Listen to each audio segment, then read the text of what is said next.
Never get too high, never get too low. I talk a lot about this in a leadership training that I do for companies and for groups. And I just talked about it in my video past about sticking to the plan and, not to get too high, too low based on the results. If there's a bigger goal and you have not reached or accomplished that, you have to stay even keel. That's what's going to allow you to stay level headed.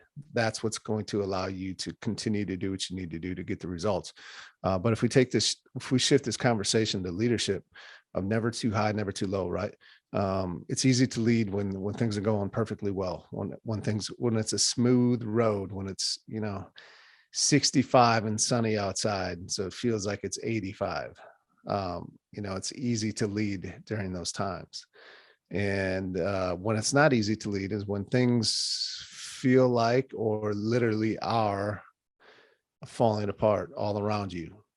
Who are you going to show up as a leader during those times? Who can your people count on you to be when things seem to be falling apart?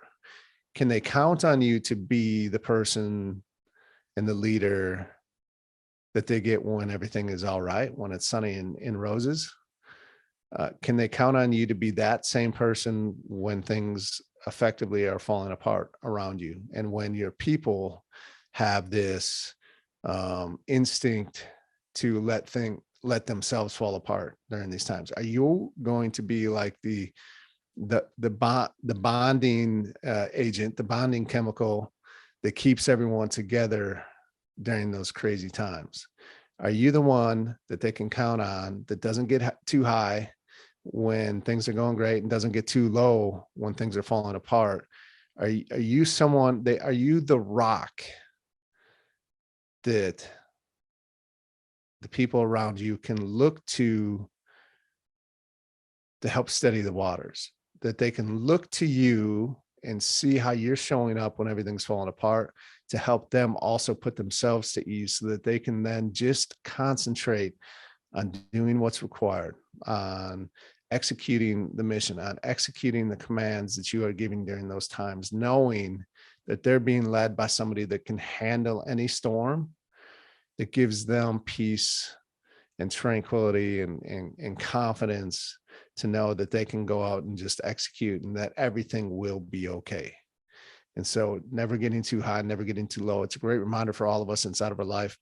Doesn't mean you can't get excited about things when things go well. Absolutely. Get fired up, get excited, and then bring it right back down and stay steady, stay focused. And it doesn't mean you can't be down for a bit, right? Like, we're humans, we're not robots. And so when things are tough and challenging, or something significantly negative happens in your life, that can be many different things, when you have that downtime where it calls for you to show some emotion and to allow yourself to process and release that emotion, do so. And then just you got to bring it back and be that even keel person that can operate and move and execute, no matter the storm, no matter the weather, no matter the environment, right? So never too high, never too low. Great reminder for all of us, and in all different environments, right? A great example, and kind of maybe a silly one, but taking my kids to school, there was a ton of there was a ton of cars and vehicles this morning, like more than normal. It felt like, anyways. And you're on a time clock, and kids got to get to school at a certain time, and you're waiting in lines, and you got to turn, and you got to do this, and people are making moves that could frustrate you, right? And so again, your kids are watching, they're listening, they're observing everything that you do. Are you getting too high? Are you getting too low in these moments? What example are you giving to them as a leader, that they will end up following when they're sitting in that seat of the car driving their kids around years from now? So simple little analogy maybe for you to kind of picture what it is that we're talking about here. But the championship leaders can be counted on to show up a certain way no matter what's going on around them. That's what we got. Let's go.